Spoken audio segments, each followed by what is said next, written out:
नमस्कार दोस्तों, स्वागत है आपका फिजिकल एजुकेटर्स इंडिया पे।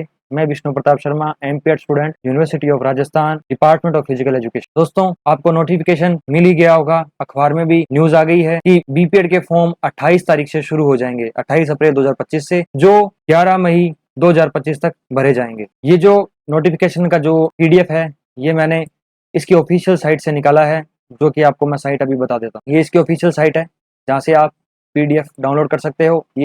ये बीपीएड की है और ये एमपीएड की है। इनका लिंक मैं डिस्क्रिप्शन में दे दूंगा, जहां पर आप क्लिक करके सारी जो भी जानकारी है और फॉर्म भी आप फिल कर सकते हो। फॉर्म की वीडियो में मैं डालूंगा, जिससे आपको कोई भी समस्या होगी वो दूर कर दी जाएगी और आपको पूरा डिटेल के अंदर फॉर्म भी भरवा दिया जाएगा। ये यहाँ पे दिनांक लिखी हुई है, 28 अप्रैल 2025 से 11 मई 2025 तक फॉर्म भरा जाएगा। अब अपने देखते हैं क्या क्या प्रक्रिया है। फॉर्म की ये प्रक्रिया है, ये मैं आपको अलग से वीडियो में अच्छी तरह समझा दूंगा। फॉर्म का जो फीस है वो 1000 रुपए रखी गई है। वो आप कैसे भी फिल कर सकते हैं, चाहे ऑनलाइन आप कर सकते हैं, डेबिट कार्ड के द्वारा, क्रेडिट कार्ड के द्वारा, नेट बैंकिंग के द्वारा, और ई-मित्र से भी कर सकते हैं। तो उस हिसाब से आप, और जब आप फॉर्म फिल करवा दें तो उसकी हार्ड कॉपी जरूर लेनी है, इस चीज का ध्यान रखना। बाकी मैं अलग से वीडियो जरूर बनाऊंगा इस अपने। अब इसकी जो एजुकेशन क्वालिफिकेशन है कि बीपीएड कौन कर सकता है, इसके बारे में मैं आपको बताता हूँ। सबसे पहले, अगर आप लोगों ने ग्रेजुएशन कर रखी है, तो ग्रेजुएशन में आपके पास 50% अंक होने चाहिए, ठीक है। उसके पश्चात वही एडमिशन ले सकता है जिसने खेल कूद के अंदर कभी भाग लिया हो। अब खेल कूद में कहाँ कहाँ भाग लिया हो, या तो इंडियन जो यूनिवर्सिटीज है उसमें भाग लिया हो, या फिर आईओए इसके अंदर भाग लिया हो, एसजीएफआई स्कूल गेम्स जो फेडरेशन है, school games federation of India है जो, इसके अंदर आप भाग ले सकते हैं। जब भाग ले लेते हैं तो आप इसके लिए एलिजिबल हो सकते हैं, ठीक है। भारत सरकार द्वारा मान्यता जो प्राप्त है कौन सी, एक तो अंतर विश्वविद्यालय, इंटर कॉलेज हो गया, इंटर जोनल हो गया, जिला स्तरीय हो गया, विद्यालय स्तरीय। जिला के अंदर आपने अगर प्रतिभागिता दी है तो आप इसके अंदर एलिजिबल है। इसके बाद में अगर आपने बीपीई मतलब बैचलर इन फिजिकल एजुकेशन की है, जो कि 3 वर्ष की होती है, उसके अंदर आपके अगर कम से कम 45% है तो आप इसके लिए एलिजिबल है और आप इसका फॉर्म भर सकते हैं। इसके बाद मैं आपको बताता हूँ, अगर आपने फिजिकल एजुकेशन ऑप्शनल सब्जेक्ट लिया है, जैसे आपने अगर बीए करते हैं तो उसके अंदर फिजिकल एजुकेशन आपने लिया है, या बीएससी, किसी में भी अगर आपने फिजिकल एजुकेशन सब्जेक्ट लिया है, तो आपको कम से कम 45% अंक चाहिए, मतलब 5% अंक की छूट दी गई है। इसमें भी 5% अंक की छूट दी गई है। यहाँ पे बीपी किसी ने किया हुआ है, और अगर आपने स्नातक मतलब ग्रेजुएशन के अंदर आपके पास वैकल्पिक विषय या फिर ऑप्शनल के अंदर अगर आपके पास शारीरिक शिक्षा था, तो आप 5% अंकों की आपको छूट दी गई है, और 45% आपको कम से कम चाहिए। इसके बाद अपने आगे देखते हैं कि आगे और क्या क्या योग्यता है। अगर आपने नेशनल लेवल पर, स्टेट लेवल पर, अंतर विश्वविद्यालय, राज्य स्तरीय में प्रतिभागिता ली है, अंतर विश्वविद्यालय, इंटर कॉलेज, इंटर जोनल, ये सारी चीजें, जिला स्तरीय, विद्यालय स्तर पर अगर किसी में प्रतियोगिता में फर्स्ट, सेकंड और थर्ड आए हैं, तो आपको सिर्फ और सिर्फ 45% चाहिए। ये बहुत ही अच्छा नियम है। इसके बाद अपने आगे देखते हैं, ये जो स्नातक की उपाधि के साथ में, मतलब ग्रेजुएशन के साथ में, आपको ये आपको सर्टिफिकेट के बारे में मैं आपको और डिटेल में बता दूंगा। एक अलग से स्लाइड है इसके अंदर, उसमें भी आपको अच्छी तरह सब सिलेबस के बारे में बताया गया। अब अपने आगे देखते हैं कि अगर आपके पास जिला स्तरीय या फिर एक राष्ट्रीय स्तरीय, अंतर विश्वविद्यालय, राज्य स्तरीय में मेडल है आपके पास, तो आप 45%, और साथ में आपको एक्स्ट्रा मार्क्स भी दिए जाएंगे अगर आपके पास मेडल है, उस हिसाब से मैं आपको बता दूंगा आगे। अगर आप सरकारी सेवा से सेवारत, मतलब सरकारी सेवा के अंदर है, सरकारी सेवा के अंदर है, शारीरिक शिक्षक हैं, और आप अगर बीपीएड करना चाहते हैं, तो आपको सिर्फ और सिर्फ 45% अंक चाहिए इसमें, ग्रेजुएशन के अंदर, ठीक है। और आपको कम से कम 3 वर्षों का अध्यापन या टीचिंग अनुभव होना चाहिए, टीचिंग एक्सपीरियंस होना चाहिए, 3 वर्ष तक आप उस ड्यूटी में होने चाहिए। इसके बाद आगे अपने देखते हैं,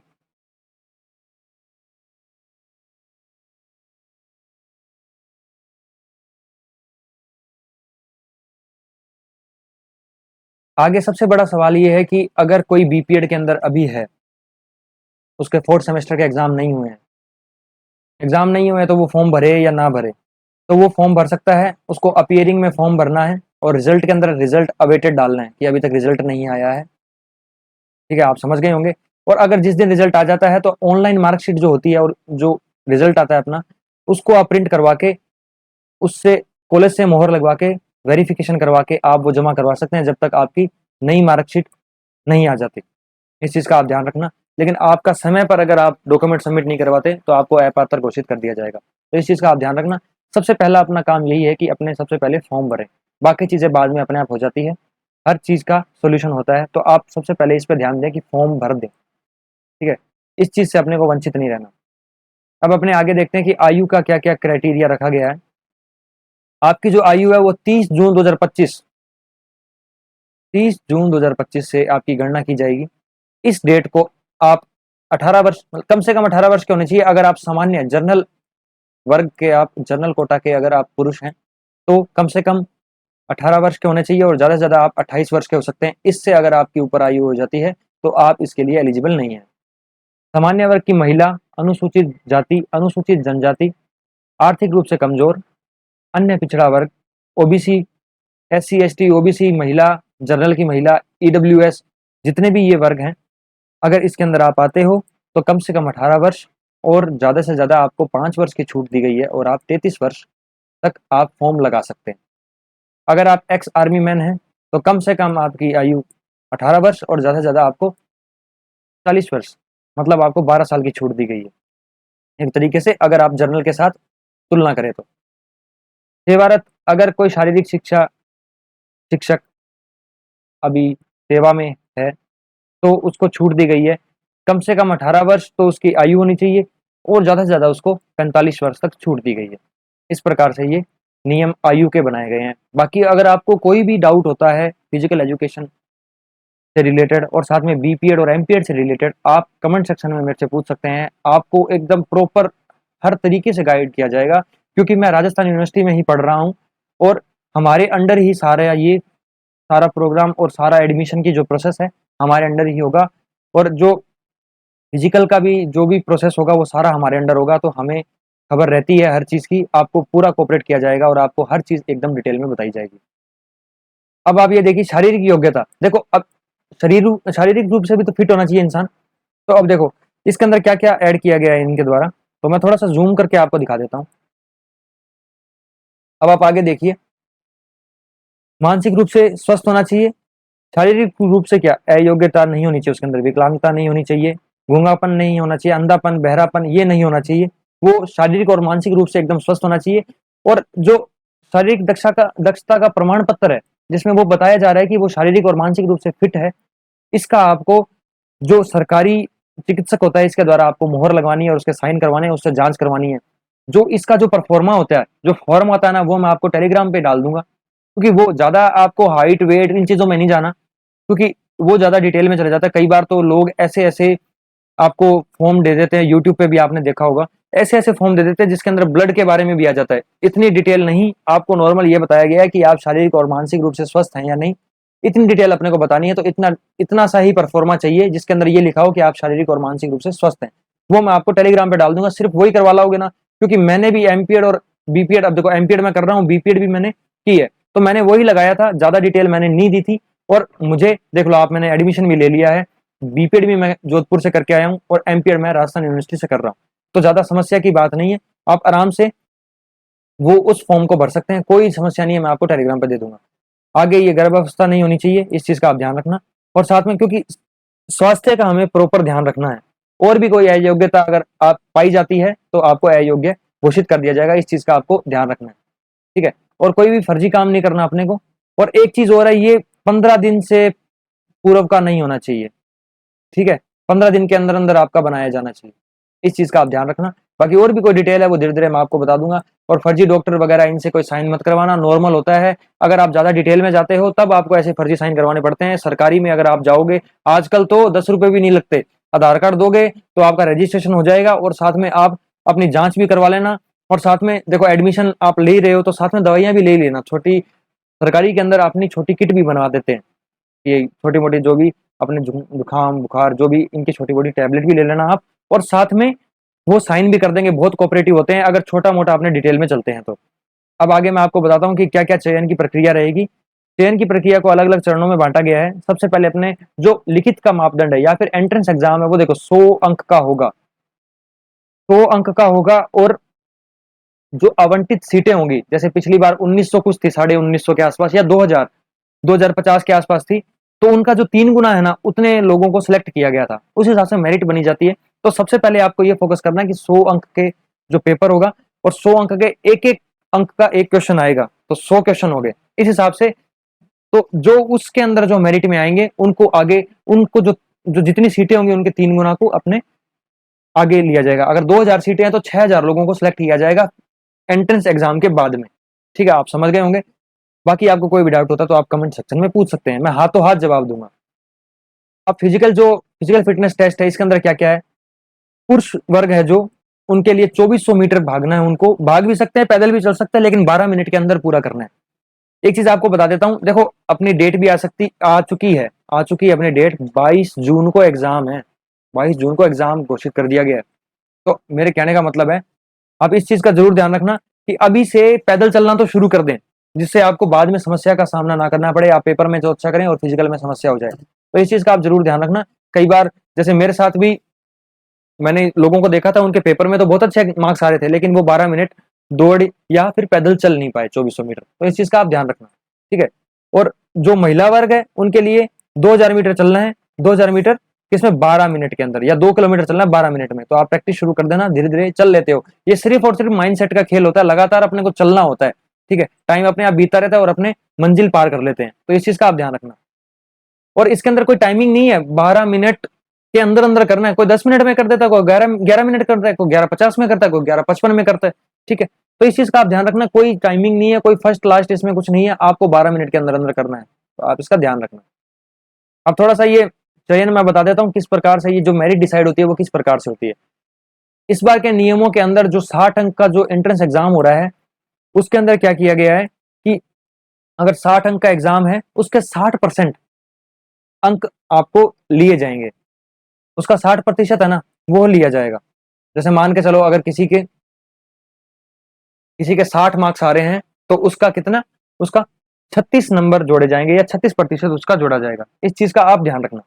आगे मैं आपको ये बताता हूं कि अगर आपने डीपीएड या फिर किसी भी प्रकार का स्थाई में डिप्लोमा कर रखा है, स्थाई के अंदर, या फिर एलएनआईपी ग्वालियर के द्वारा, ग्वालियर ने भी डिप्लोमा शुरू कर दिया है, अगर आपने कर रखा है, या 1 वर्ष का किया होना चाहिए। कई 6 वीक का करके आते हैं, वो वैलिड नहीं होगा। 1 वीक का अगर किसी ने कर रखा है ना, तो उसको 5 अंक एक्स्ट्रा दिए जाएंगे। इस चीज का आप ध्यान रखना, ये बहुत ही जरूरी है। आप इसका फॉर्म के अंदर फिल कर सकते हैं कि मैंने एक्स्ट्रा डिप्लोमा किया गया। अब आप आगे देखते हैं, अपने जो खेल प्रमाण पत्र हैं अपने, उसके अधिकतम से अधिकतम 35 अंक दिए गए हैं। वो किस हिसाब से दिए गए हैं, इसके बारे में मैं आपको ढंग से बताऊंगा, क्योंकि इन्होंने बता रखा है कि प्रश्न संख्या 10 पे बताया गया है, और ढंग से अपने उनको आराम से पढ़ेंगे, ठीक है। अब अपने आगे देखते हैं कि प्रवेश परीक्षा जो एंट्रेंस एग्जाम है, इसके अंदर क्या क्या चीजें रखी गई है, किस प्रकार से इनको किया गया है। तो सबसे पहले प्रश्न पत्र, कुल संख्या कितनी होगी प्रश्नों की, 100 होगी। 90 मिनट आपको दिया जाएगा, 1.5 घंटा दिया जाएगा, बहुत होता है 1.5 घंटा। आप आराम से पेपर को करना, ज्यादा जल्दबाजी मत करना, ठीक है। और एक एक अंक का 100 क्वेश्चन आपको दिए गए, एक एक अंक के 100 क्वेश्चन होंगे, तो 100 नंबर का आपका पेपर हो गया। और कोई भी नेगेटिव मार्किंग नहीं है। मेरी बात सुनो, सारे क्वेश्चन आपको करके आने हैं, और जो अपने जो OMR शीट होती है उसको भी ध्यान से भर के आना है। बाकी जब एग्जाम आएगा तब भी मैं आपको ढंग से बता दूंगा। एक चीज और, फॉर्म भरते समय इस चीज का आप ध्यान रखना, हिंदी और इंग्लिश 2 मीडियम है, उनमें से एक चुनना है। आपका पेपर उसी में ही आएगा, इस चीज का ध्यान रखना। आपकी पकड़ किस में है, हिंदी में ज्यादा है या अंग्रेजी में ज्यादा है, इस चीज का आप ध्यान रखना। और मैं आपको एक और चीज बता दूं, जो इंग्लिश के जो क्वेश्चन होते हैं ना, उसको हिंदी में अनुवाद करके दिया जाएगा। जैसे एनाटोमी होती है ना, तो एनाटोमी को हिंदी में लिखा जाएगा। शरीर रचना विज्ञान होती है, शरीर क्रिया विज्ञान होती है, उसको ऐसे नहीं लिखा जाएगा, उसको एनाटोमी एंड फिजियोलॉजी लिखा जाएगा। इस चीज का आप ध्यान रखना, जिससे आप हिंदी इंग्लिश जो मीडियम है आप एक सिलेक्ट कर लेना, उसी में ही आपको पेपर दिया जाएगा, दोनों भाषाओं में नहीं दिया जाएगा। अब अपने एक बार पाठ्यक्रम की बात कर लेते हैं कि क्या क्या अपना सिलेबस है। सिलेबस में आपको एकदम पूरा डिटेल में बता देता हूं। सबसे पहले करंट अफेयर्स आएंगे। करंट अफेयर किसके, करंट अफेयर आएंगे स्पोर्ट्स के, खेल के, योग के, पूरे एकदम गेम्स एंड स्पोर्ट्स के करंट अफेयर आएंगे। जो मैं आपको करवाऊंगा उसी में से आएगा, मुझे पूरा कॉन्फिडेंस है। पूरा आपको तरीके से करवाया जाएगा, क्वेश्चंस प्रैक्टिस करवाई जाएगी, कॉन्सेप्ट भी क्लियर किया जाएगा। इसके बाद में जो प्लेइंग स्पोर्ट्स होते हैं ना, स्पोर्ट्स होंगे, उनके कोर्ट, कोर्ट का क्या साइज होता है, फील्ड का क्या साइज होता है, किसको कोर्ट कहा जाता है, किसको फील्ड कहा जाता है, इसके बारे में आपको ढंग से बताया जाएगा। उसके रूल रेगुलेशन क्या है, उसके बारे में आपको बताया जाएगा। और उसके जो इंपॉर्टेंट फैक्ट्स है जिनसे क्वेश्चंस बनता है, उनके बारे में आपको एकदम तरीके से बताया जाएगा और पाठ्यक्रम में यही चीजें हैं। इसके बाद में मैं आपको बताता हूँ कि जो प्रतिस्पर्धाएं, जो खेल हैं, उसके अंदर जो जो शब्दावलियां, टर्मिनोलॉजी का यूज किया जाता है, उनके बारे में पढ़ना है आपको। और मैं जो आपको बताऊंगा ना, उसमें से क्वेश्चन आ जाएंगे, क्योंकि मैंने जो तैयारी की थी वही सेम टू सेम आपको करवाऊंगा, और मेरा भी सिलेक्शन हो गया और आपका भी निश्चित रूप से हो जाएगा।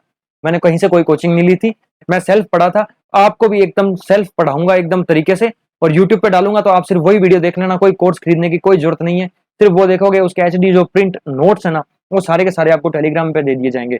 प्रिंट करवाओ चाहे कैसे भी कराओ, टेलीग्राम पे क्विज भी दे दी जाएगी, हर चीज दे दी जाएगी। आप बिल्कुल भी निश्चिंत रहें।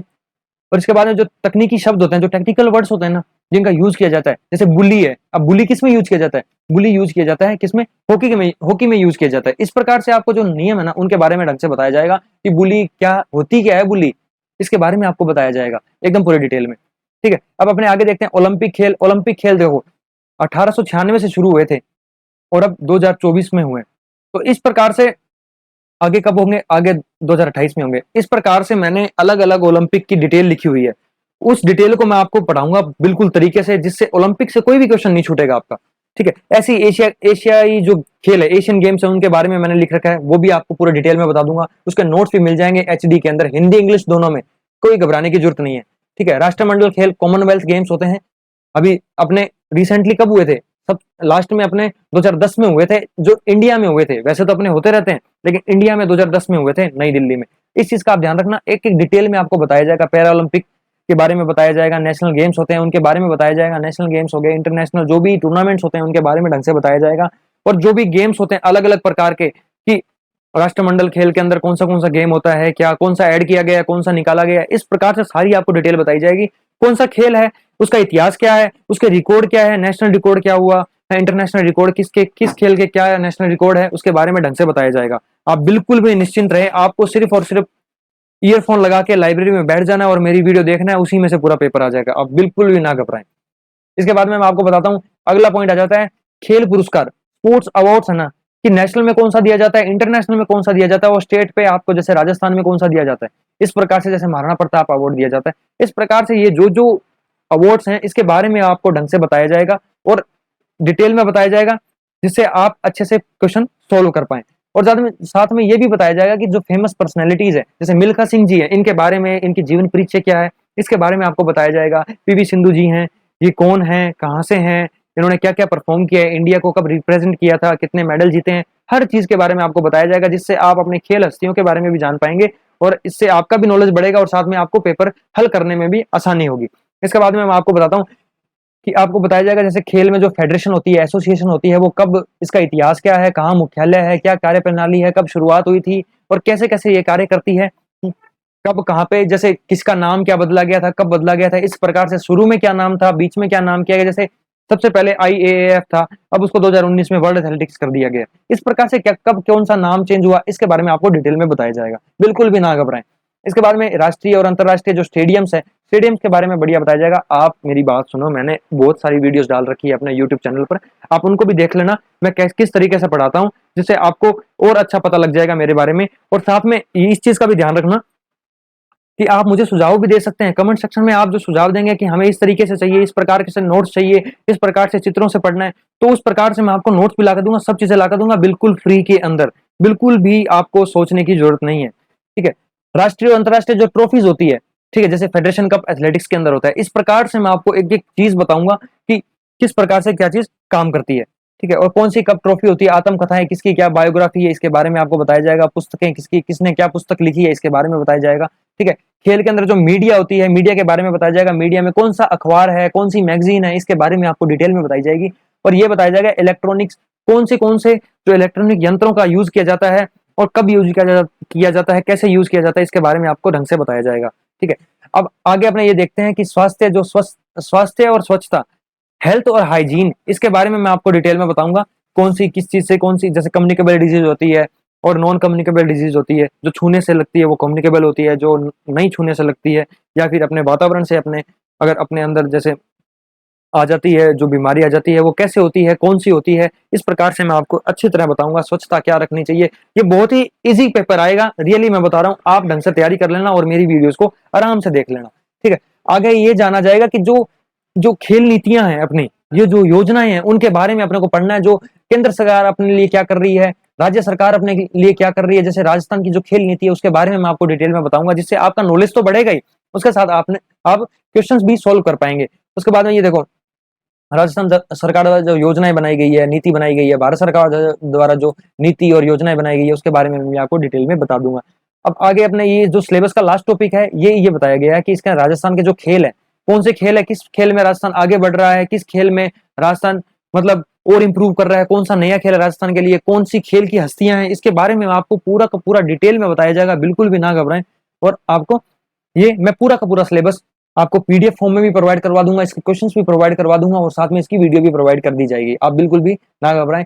पूरा का पूरा सारा जो भी डिटेल है आपको इसी चैनल पे मिलेगी। आपका सपोर्ट बनाए रखना। लिटरली मैं आपके लिए सचमुच बहुत ही मेहनत करूंगा और आपको सबसे बेस्ट कंटेंट देने का प्रयास करूंगा। ये इंग्लिश में सिलेबस है, मैंने इंग्लिश हिंदी दोनों में समझा दिया है, आप इसको भी देख लेना। इसका जो भी ये पीडीएफ है ये मैंने टेलीग्राम पे भी डाल दिया, आप टेलीग्राम पे भी जुड़ जाना। टेलीग्राम का जो लिंक है मैं पहले कमेंट में डाल दूंगा और इंस्टाग्राम पे भी मैंने चीजें मैं डालता रहता हूँ जो आपके खेल से संबंधित होती है, जैसे टेबल टेनिस, टेनिस हो गया, वॉलीबॉल हो गया, हर खेल से संबंधित मैं छोटी छोटी वीडियोस डालता हूँ जिसको आपको नॉलेज मिलता रहेगा। इस प्रकार से आप उसको भी फॉलो कर लेना, जो कि मैं फर्स्ट कमेंट में डाल दूंगा। कमेंट सेक्शन में आपको सब कुछ मिल जाएगा। ये जो रणनीतियां हैं ये आपको मैं जब आपका एग्जाम होगा आसपास तब बताऊंगा, क्योंकि अभी जो जरूरी है उन चीजों पर अपने फोकस करते हैं। ये ओएमआर शीट कैसे भरनी है, क्या भरना है, ये वेबसाइट है, इस पर आप जाके और भी चीजें आप जान सकते हो कैसे, मतलब कि उसके अंदर सारा नोटिफिकेशन आता रहेगा। मैं भी आपको टाइम टू टाइम बताता रहूंगा। सब्सक्राइब जरूर कर लेना जिससे आपको नोटिफिकेशन मिल जाएगा। इस पे हर चीज बताई जाएगी वेबसाइट के अंदर और इसी प्रकार से मैं भी आपको रेगुलर बताता रहूंगा। ठीक है, अगर आप दोबारा रीचेकिंग करवाते हैं, ये सारी चीजें बाद की है तो आपको एक्स्ट्रा 200 रुपए देने पड़ेंगे, लेकिन ऐसी नौबत नहीं आएगी। आपका परफेक्ट जांच होगी और आपको अच्छे मार्क्स मिलेंगे। आप बिल्कुल भी ना घबराएं। ये सारी चीजें हैं, ये जो कौन से डॉक्यूमेंट लेके जाने हैं, खेल प्रमाण पत्र हो गया, डिप्लोमा हो गया 12वीं, और ये सारी की सारी चीजें मैं अलग से एक वीडियो भी बना दूंगा। एक चीज और बता रहा हूँ, जैसे आपने अभी फॉर्म भर दिया है और आप भरने वाले हो, तो आप ईडब्ल्यूएस अगर आपका 6 महीनों से पुराना है तो आप ईडब्ल्यूएस का फॉर्म लगा देना। ठीक है, क्योंकि सबसे ज्यादा जरूरी यही रहता है कि ईडब्ल्यूएस या फिर अपने ओबीसी का जो भी प्रमाण पत्र होता है, इनका वहां सबसे ज्यादा इशू बना रहता है।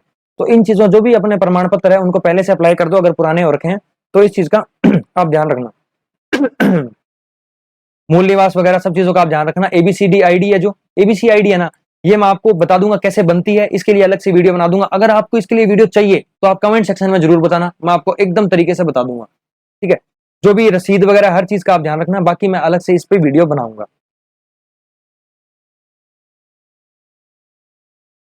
अब ये नॉर्मल चीजें हैं, ये नियम है, इसके लिए मैं अलग से वीडियो भी बना दूंगा, लेकिन जो अभी जरूरी है उन पे अपने फोकस करते हैं।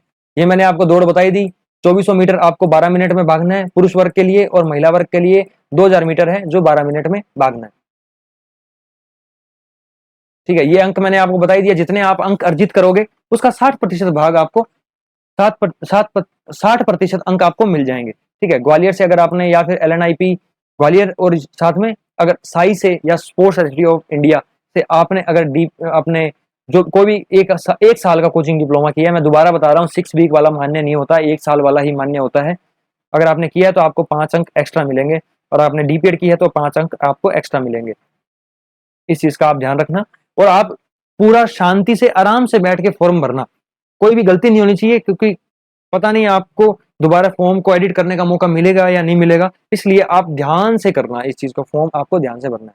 आपको कोई भी डाउट होता है वो आप मेरे से आके पूछ सकते हैं, कभी भी इंस्टाग्राम पे पूछ लें, आप डायरेक्ट मेरे से बात कर सकते हैं, और साथ में आप इस पे यूट्यूब पे भी आप कमेंट सेक्शन में पूछ सकते हैं। अगर आप ये देखो अब कैसे कैसे इन कैटेगरी में बांटा गया है, कौन सा सर्टिफिकेट क्या रखता है, योग्यता क्या रखता है, कितने अंक रखता है, तो आपको मैं इसको थोड़ा बता देता हूँ।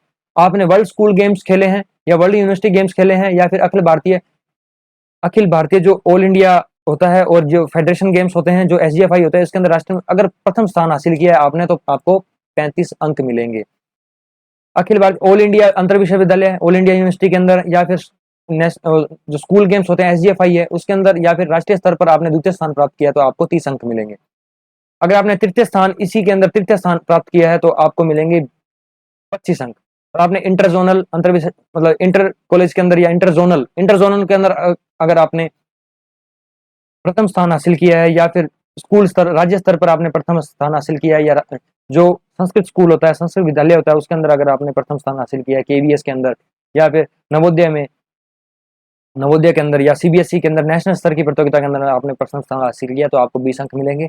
इंटर जोनल स्कूल राज्य स्तरीय संस्कृत संस्कृत विद्यालय राज्य स्तर के, विद्या भारती, केवीएस या फिर नवोदय विद्यालय, आईपीएस या फिर सीबीएसई नेशनल स्तर पर प्रतियोगिताओं में आपने अगर द्वितीय स्थान हासिल किया है तो आपको 15 अंक मिलेंगे। इंटर जोनल अंतर विश्वविद्यालय स्कूल राज्य स्तरीय संस्कृत विद्यालय राज्य स्तर, Vidya Bharati, KVS, Navodaya Vidyalaya, IPS, CBSE national स्तर की प्रतियोगिता में आपने अगर तीसरा स्थान प्राप्त किया है, आपको 13 अंक मिलेंगे। अखिल भारतीय विश्वविद्यालय ऑल इंडिया के अंदर आप अगर गए हो, या फिर इंटर जोन के अंदर गए हो, या फिर आपने राज्य स्तर पर आपने पार्टिसिपेट किया है, या आपने संस्कृत विद्यालय के अंदर राज्य स्तरीय स्तर पर पार्टिसिपेट किया है, KVS, Navodaya Vidyalaya, IPS, CBSE national स्तर की प्रतियोगिताओं में आपने अगर सिर्फ प्रमाण पत्र आपको मिला है तो आपको 12 अंक मिलेंगे। और इसी के अंदर अगर आप क्लस्टर लेवल पर या फिर अपने जिला स्तर पर अगर आप प्रथम स्थान पर आए हैं, या फिर अंतर विश्वविद्यालय में आप अगर प्रथम स्थान पर आए हैं, तो आपको 10 अंक मिलेंगे। इसके बाद अगर आप राज्य स्तर पर या फिर अंतर विश्वविद्यालय में, राज्य स्तर पर नहीं, अगर आप जिला स्तर पर या फिर संस्कृत विद्यालय में संभाग स्तर पर, या फिर केवीएस के अंदर, नवोदय विद्यालय में आईपीएस पर, या फिर सीबीएसई के अंदर या क्लस्टर स्तर पर आप अगर द्वितीय स्थान पर आए हैं तो आपको 8 अंक मिलेंगे। इसके बाद में अगर आप अंतर विश्वविद्यालय, संस्कृत अंतर महाविद्यालय, स्कूल जिला स्तर संस्कृत विद्यालय, संभाग स्तरीय Vidya Bharati, KVS, Navodaya Vidyalaya, IPS, CBSE regional cluster स्तर की प्रतियोगिता में अगर आप तीसरे स्थान पर आए हैं तो आपको 6 अंक मिलेंगे। और अगर आपने अंतर विश्वविद्यालय, संस्कृत अंतर महाविद्यालय, स्कूल जिला स्तरीय संस्कृत विद्यालय, संभाग स्तर Vidya Bharati, KVS, Navodaya Vidyalaya, IPS, CBSE regional या क्लस्टर स्तर की प्रतियोगिताओं में प्रतिभागी खेल प्रमाण पत्र आपके पास, तो आपको इसको 4 अंक मिलेंगे। इस प्रकार से ये सर्टिफिकेट को बांटा गया है। तो आप इन चीजों को आप देख सकते हैं। बाकी आप मुझे कमेंट सेक्शन में आप पूछ सकते हैं कि कौन से लेवल पे आप खेले हैं और आपको कितने अंक मिलेंगे, वो मैं आपको एकदम डिटेल में बता सकता हूं। आप अपना सर्टिफिकेट भी मुझे इंस्टाग्राम पे भेज सकते हैं, जिससे मैं उसको देख के आपको ये बता सकता हूं कि आपको कितने अंक मिलेंगे। इस प्रकार से मैं आपके लिए पूरा सहयोग करने के लिए तैयार हूं। बाकी जो भी ये सीटों का आरक्षण है और ये चीजें हैं, ये मैं और भी अलग वीडियो बनाऊंगा, इस पे अच्छी तरह बता दूंगा आपको। बाकी सारी डिटेल मैंने लगभग कवर कर दी है। आप जो भी मतलब देखो, वक्त के साथ होगी चीजें। अभी आपको फॉर्म भरना है और एग्जाम देना है, तो अपनी इतनी तैयारी करते हैं ढंग से। इसके बाद में अपने जो भी चीजें चेंजेस आएंगे या कुछ भी होता है, वो मैं आपको टाइम टू टाइम सूचित करता जाऊंगा। और आप इस चीज का ध्यान रखना, आप ये चीज सुनिश्चित करें, मेरी तरफ से आपको पूरा सहयोग दिया जाएगा। और आप इस चैनल को सब्सक्राइब जरूर कर लेना। और आपको यहाँ पे पूरी एकदम हिंदी इंग्लिश दोनों में तैयारी करवा दी जाएगी। और साथ में मैं आपको ये भी बता दूं कि आप मुझसे जो भी टॉपिक पढ़ना चाहते हैं वो आप मुझे कमेंट सेक्शन में बता सकते हैं। मैं आपको उस टॉपिक पे पहले वीडियो ला के दूंगा। आप जितना मुझसे डिमांड करेंगे उतना मैं आपकी पूर्ति करने का प्रयास करूंगा। इसलिए आप कमेंट सेक्शन में जरूर सारी चीजें बताएं। और आपको ये वीडियो कैसी लगी, मैं इसमें क्या क्या इंप्रूव कर सकता हूँ, जो भी मैंने पुरानी वीडियोस डाली है उनको आप देख के मुझे ये बता सकते हैं कि मैं और कैसे इन वीडियो को अपडेट करूं और कैसे और ज्यादा इंप्रूव कर सकता हूं। वीडियो को लाइक जरूर करना, वीडियो को शेयर जरूर करना। मैंने आपको पूरी डिटेल में अच्छी तरह समझा दिया है। आगे भी मैं ऐसी वीडियोस बनाता रहूंगा।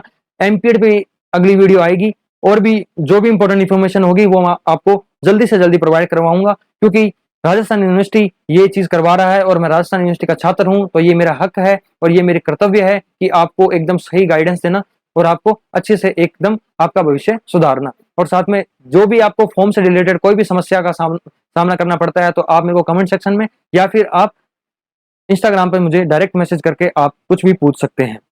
आपका बहुत बहुत धन्यवाद जुड़े रहने के लिए। मिलते हैं अगली वीडियो में। जय हिंद, जय भारत।